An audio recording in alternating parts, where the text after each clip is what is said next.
Hey y'all, it's Marshayla Monique. Welcome back to another coffee talk video. I'm so excited about today's topic.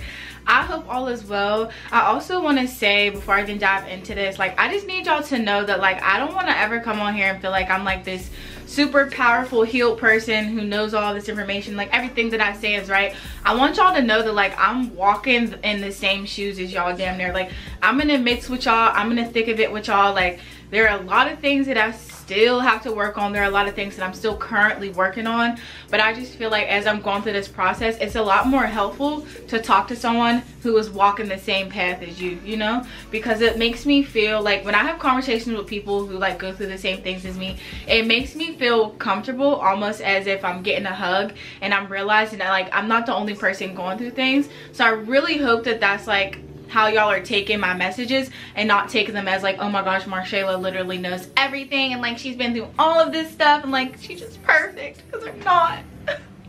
Anyways, but yeah, today I want to dive into healing your inner child. Now listen, like I just said, my inner child is not healed, but I'm working through it. And there are a lot of different phases that I go through and times that I go through, and it's just like, sometimes things are just up in the air. But I just want to share with y'all a few of my observations and also a few tips that I use for myself to help me to get through this process, so that one day I can be a really great parent. Not a perfect parent, but a great parent. So let's get into it. Oh, also, let me tell you about my coffee. That coffee that I use today is a medium roast, a Colombia roast, and it's supposed to have hints of walnut, which I really don't taste. I usually just like a flat dark roast, but I was like, let me just brew this and do this one and I'll be cool. And then I just use that Rice Krispie creamer, and it is super fire. Now, to start, let's talk about the different wounds that there are with healing your inner child. There's the guilt wound, and people that have the guilt wound, it seems as though their parents just made them feel bad for everything that they had going on. A person who has a guilt wound, they kind of feel sorry for everything that they do.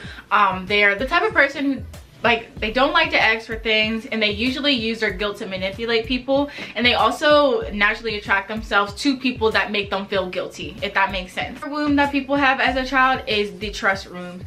The trust wound. Dang talk. And with that, you're the type of person who can't really trust people easily. You don't really let people in easily, and it's hard for you to build very strong connections and friendships because you have this trust in you that was probably broken by a parent or a family member, to where you thought that they were just your higher person that you can look up to and trust, and you really couldn't. Other one is abandonment, which is something that is super common. With this one, you always feel like you're going to get left behind. You always feel like people are going to leave you. It's very sometimes difficult and uncomfortable for you to form really close relationships, because your mindset is like, well, I already know this person is going to leave me, just how my parent left me. And it's something that's really hard to work through, because it's like you meet genuine people, but you can't really tell the difference, because your inner child is just like, let me protect myself because I know this person is going to leave me anyway. So having attachments to other people is a difficult thing when you have that abandonment wound. The wound is the neglect one. With this one, you struggle with expressing how you feel. You have a lot of low self-worth. You have fear of just like being completely vulnerable with people, and sometimes it's difficult for you to let things go. And this is more so just because you had to go through things on your own, and it's not like your parent completely left you, but almost like you had to raise yourself. Now let's dive. There are so many different phases of this healing your inner child thing that a lot of people talk about, but the phase that I'm in right now is honestly releasing blame and having forgiveness. And let me stop right here and actually tell y'all about this really good movie called The Shack. And because of this movie and because of the person that put me onto this movie, I've been able to work through this releasing blame and having forgiveness phase that I'm in. And it's uncomfortable, I will say, but like this movie has really been able to shift my mindset and look at things from a different perspective. So definitely check that out. I'm always advocating for The Shack. It's a really, really good movie, and a really good movie when you're in the process of healing some type of battered relationship that you have between your parents and family members, siblings, and all that type of stuff. What I had to realize is like, so I'm sorry to put I'm sorry to put your business out there, but like my mom had 6 kids, okay? Let's be honest, it's hard to pay attention to 6 people at once, even if you birth them. It's a lot of different personalities. This one's on this, this one's on that, this one does that. So I feel like I didn't really get to have a lot of like intimate time with my mom, you know? So like we didn't get to have that type of relationship where it was like a best friend, just because she had a lot going on. One thing that I was completely unaware of is like my mom was honestly doing, and a lot of our parents are doing the best that they can with what they got, you feel me? Like she also had things going on, and she may not have always expressed the way that she felt in the best way, but she had things going on. And like for me to release that blame is me being an adult and I'm having things going on. Life is stressful, and sometimes I like react off of me just going through stuff. I realized that with my mom, and it's just like she was doing all of this on her own for the most part. So it was like, so her having her own things that she had going on and her own things that she was healing from and going through, sometimes like she may have not always been able to show up like how we would want her to. And then also I had to think about like my mom as a child and things that she went through as well. So it's like everything that we know is based off of what our parents show us and what they teach us.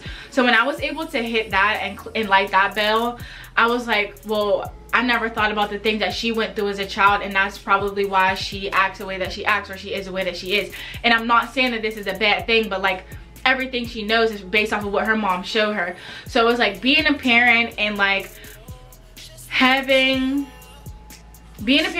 kids, that's something I really don't know about. But I was my mom's first daughter, so I observed my mom's I observed her every move. Like my mom was like this, I would kind of just like look at her sometimes and be like, oh my gosh, like I can't believe she's my mom. And not in a bad way, just like wow, like she literally, like she's our mom type of thing. She was like just this glorious person that I looked at, and like I still look at my mom as that, because like she's the only example I have as a woman. But it's like, I don't know, I felt like there was a disconnect between us. Not only her being a parent, being stressed out and going through her own things, but like me being her first daughter and probably seeing herself younger and just wanting to do better and be better for me and my sisters and whatnot. But it was just a difficult brick that I had to get through in the road, just realizing that my mom had things going on. I will say a lot of the traits that she has, I have picked up, good and bad, you know. And I felt like it was almost selfish of me at times, like being older and seeing like how life really is, like really being out here by myself.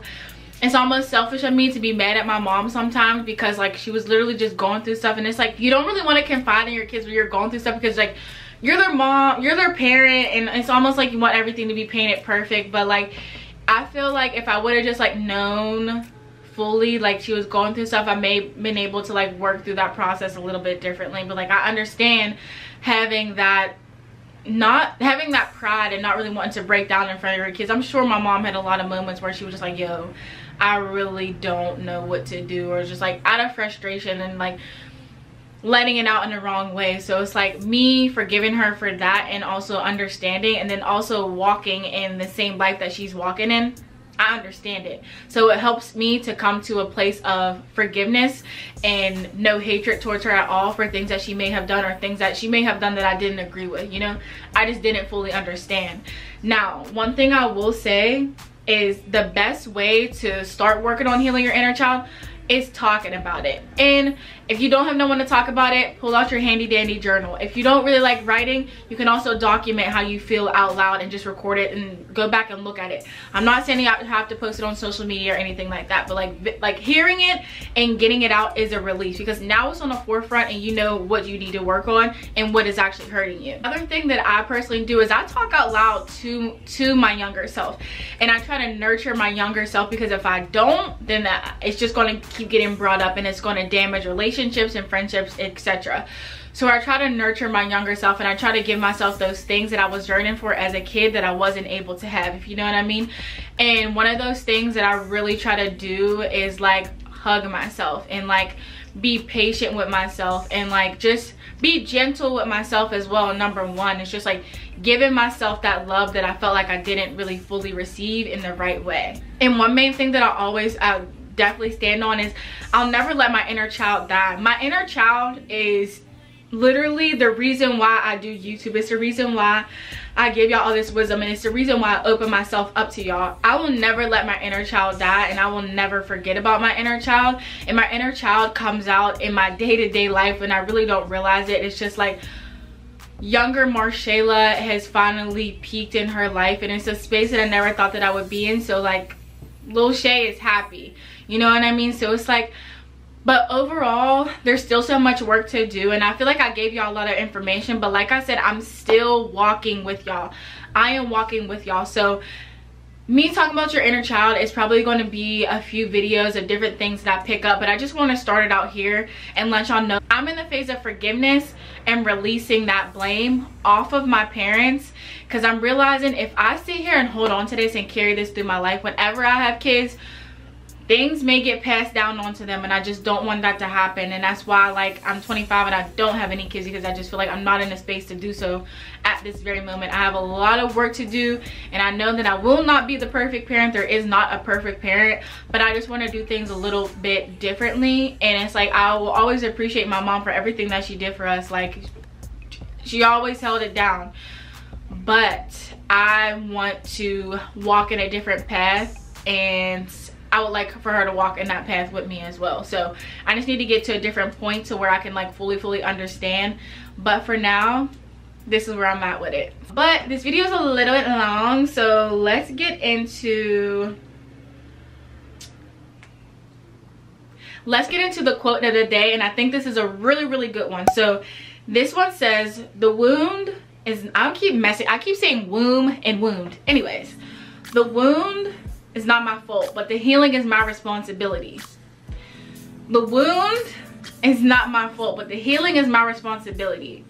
Yes, you went through some things as a kid. Yes, your childhood wasn't the best. Yes, your parent may have left you high and dry. Like, yes, we understand that, and we understand that it hurts, but it's your responsibility at this point to get to the root of that issue and heal from that issue, or else you're going to carry it on for the rest of your life.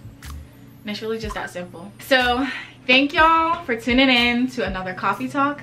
I love y'all. I'm walking right with y'all, and I'm so blessed and fulfilled that y'all choose to walk with me. So we're gonna get through this together, and I'll see y'all next week.